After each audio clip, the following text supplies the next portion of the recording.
Donc, la chaîne YouTube de Tatiana, c'est zéro au sommet. Allez regarder ce qu'elle fait là-bas, c'est magnifique. Et voilà quoi, donc sans plus tarder, donc aujourd'hui, on va introduire rapidement, ça va être trop cool. Vous allez sûrement intervenir dans la deuxième partie de l'émission. On va d'abord échanger un tout petit peu avec Tatiana, vous allez apprendre à la connaître. Hein. Et je vous dis, voilà, comment on s'est rencontrés, qu'est-ce qu'on fait ensemble, on travaille ensemble sur beaucoup de projets aujourd'hui. Donc, c'est l'une de mes partenaires privilégiés dans le business. Et donc, Tatiana, bon, comment tu vas? Je vais très bien, merci. Et toi? Ça va comme un samedi. Hein. Ok. Donc, allez regarder la chaîne de Tatiana, abonnez-vous. Abonnez-vous aussi. On partage, on like et tout.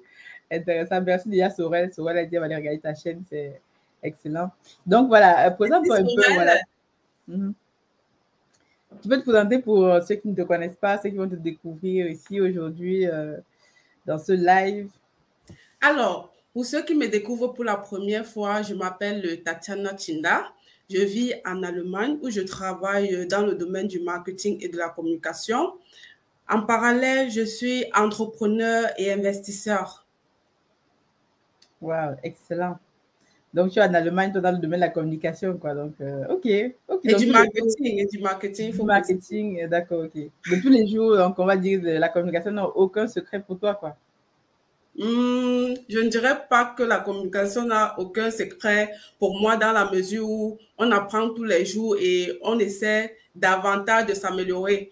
De plus, bien que j'ai déjà beaucoup de connaissances, cela n'empêche pas le fait que je continue davantage à me former, davantage à apprendre à travers la lecture, les vidéos, etc. Surtout d'apprendre de mes prédécesseurs, de ceux-là qui sont au-dessus de moi.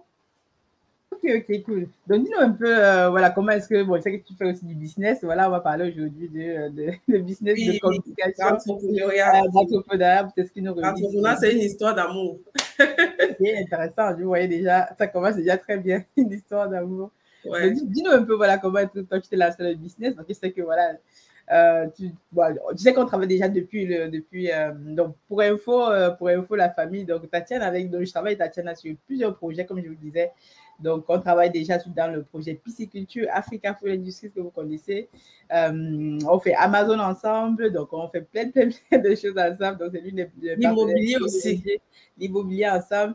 Et dans Africa Food Industries, donc aujourd'hui, voilà, elle est responsable en fait des achats. Quand on parle des achats de l'argent, c'est elle qui gère nos finances, c'est elle qui dit est-ce qu'on débloque, est-ce qu'on ne débloque pas, donc vous savez. Donc là, il y a vraiment des techniques de négociation assez poussées, pointues. Donc, elle va nous partager quelques-unes aujourd'hui. Mais avant ça, on va d'abord comprendre un petit peu comment est-ce que déjà c'est dans le business. Quand est-ce que tu arrives en Allemagne? Ça me met en fait, il y a encore 1 an, 2 ans, tu étais étudiante, c'est ça? Exactement. Je suis arrivée en Allemagne en 2018, début 2018 précisément, pour continuer mes études, notamment en master, cycle master, oui. Ah d'accord, ok. Donc ça fait 4 ans que je suis en Allemagne, exactement. Et alors, comment ça se passe alors? C'est cool? Les Allemands là, du tout, c'est cool. L'Allemagne, c'est un très bon pays pour tant pour les études que pour le travail, parce qu'ici, c'est très speed. Tout va vite. Voilà, c'est l'une des choses que j'ai beaucoup appréciées dans ce pays. Le travail. Encore le travail et toujours le travail. L'Allemagne, c'est le pays des titans. Ici, on travaille énormément, tu comprends? Wow. Donc, de ce côté-là, chapeau. L'Allemagne. Donc, vous ne grévez pas là-bas comme ici, nous en France, là, nous, vous ne grévez pas, vous ne connaissez pas ce que c'est que les grèves. Ok, intéressant. Si, on connaît, mais ce n'est pas récurrent. C'est pas récurrent, donc.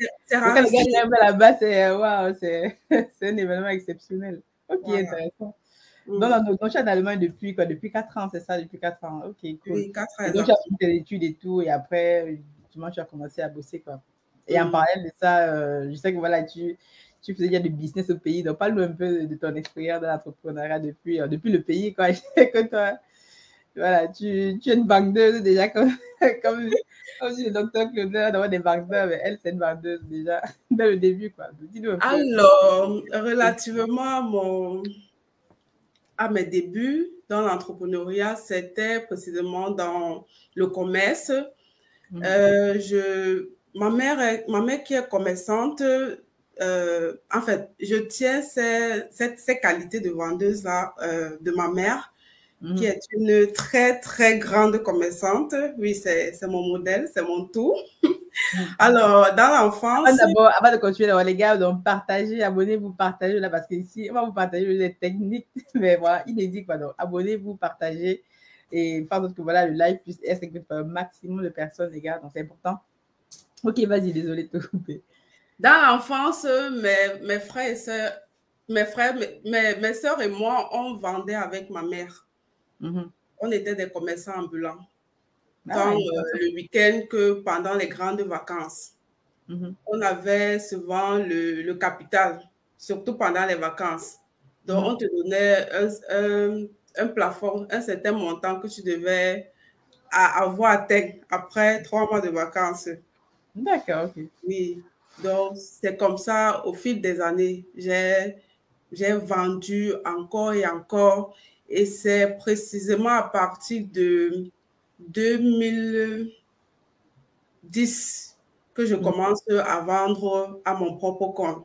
Sinon, jusque-là...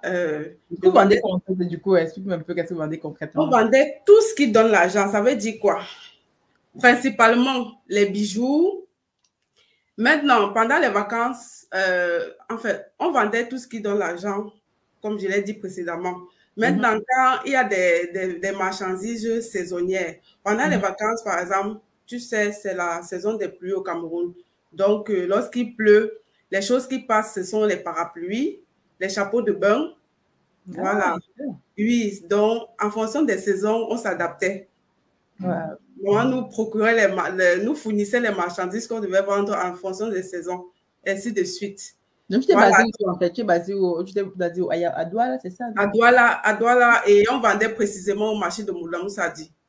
Ah, Moula-Moussadi. Les gars qui sont à Douala, là, et tout, s'il faut, vous allez Vitacha un jour, après de vendre ces chapeaux de bain. En tout cas, tous mes camarades de classe me connaissent, dans la mesure où, étant au lycée, je ramenais les clients qui ramenaient à leur tour leurs frères et sœurs, leur maman, pour faire la recette. C'est comme ça qu'on dit. On dit au pays, faire la recette à ma mère. Donc, on se connaît. Donc, les gars de Douala, donc... Donc, ok, intéressant. Donc, ok, donc, tout ce qui comme je l'ai dit plus tôt, étant commerçante ambulant, à partir de 2010 précisément, je commence à vendre à mon propre compte. Étant donné que, en fait, lorsque tu es commerçante ambulante, tu développes très rapidement les capacités de persuasion, dans la mesure où, si peut-être tu sors le matin et que tu comptes sur ce que tu gagneras en journée pour manger le soir, tu es obligé de tout faire pour vendre. Tu es obligé de mettre tous les atouts de ton côté afin de convaincre les clients qui vont acheter ta marchandise. Ce qui fait en sorte que lorsque je me lance à mon propre compte en 2010, je savais déjà comment convaincre les clients d'acheter chez moi, ainsi de suite. Donc, ça fait en sorte que partout où je partais, que ce soit dans les bureaux, que ce soit chez des amis. Parfois, je programmais mes amis, s'il vous plaît, appelez vos cousines, les tantes et tout ça. Il y a l'arrivage, le shopping des filles de l'heure. Oui, parce qu'en fait, je ne me limitais pas seulement à proposer mes marchandises aux personnes, mais à partir de 2015 précisément, je vendais aussi via les groupes Facebook, comme le shopping des filles de l'heure. Ici, on vend à petit prix, ainsi de suite. Tu vois, pour donc, bien comprendre, en fait, donc, à la fois, donc, si je comprends bien, donc, disons, tu as commencé à vendre avec tes parents, ta maman surtout, à partir de 2010. Après, 2015, non, 2015, tu te lances à ton compte, c'est ça? 2010. Donc, 2010, tu lances à ton compte. Donc là, la maman vous donne un capital, dit que là, ici, là, c'est votre capital de départ. C'est combien? Tu as commencé avec combien?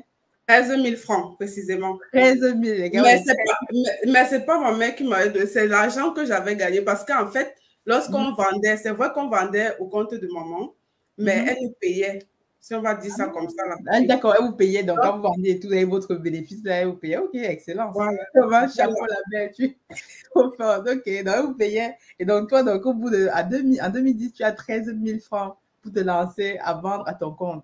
Oui, exactement. Excellent, Donc, c'est excellent. comme ça que ma mère m'amène, parce qu'elle a ses réseaux. Il y a des réseaux des grossistes et des revendeurs. Donc, il y a les marchés comme le marché Mbopi, le Camberto, le marché central, le marché des femmes, le Carrefour Anatole, ainsi de suite. Il y a tellement les marchés. Partout. Il y a tellement les marchés, comme je te dis. Et ma mère m'avait montré tous ces réseaux-là. Donc, avec 13 000 francs, je commence à vendre les bijoux. Les bijoux, d'accord. Les bijoux de quoi? De femmes? Les bijoux de femmes, précisément les matières, un peu les bijoux en argent, parce que ça coûte un peu moins cher et ça ne se dégrade pas vite comme la couleur or. D'accord. Et puis, les bracelets un peu avec des fer à base de plastique là. Voilà. D'accord. Je me lance et de fil en aiguille, ça va très vite. Voilà. Et comment tu fais alors pour, donc, du coup, tu commences à 13 000 et après, au bout de quoi? Mais en même temps, tu allais à l'école, non? Tu allais, oui, j'allais à l'école et au moment où ça a commencé à devenir très, très intéressant, c'était en fin 2012. Et si tu me demandes comment est-ce que comment est-ce que la rentabilité, l'évolution, ça allait, je te dirais que, en fait, s'il faut aller étape par étape, je saurais te dire que, voilà, on avait, au bout de 3 mois, on avait tel montant ou comme ceci, tout simplement parce que c'est ma mère qui gérait la comptabilité. Et c'est elle qui attirait mon attention à chaque fois que c'est très intéressant, hein, c'est en train d'aller vite. Donc, tellement j'étais concentrée à écouler les marchandises, tellement j'étais concentrée à exploser mon chiffre d'affaires que je n'avais pas le temps de me dire, on est déjà à combien? Est-ce qu'il y a déjà 500 000 là-bas? Est-ce qu'il y a déjà 1 million là-bas? Non. Et c'est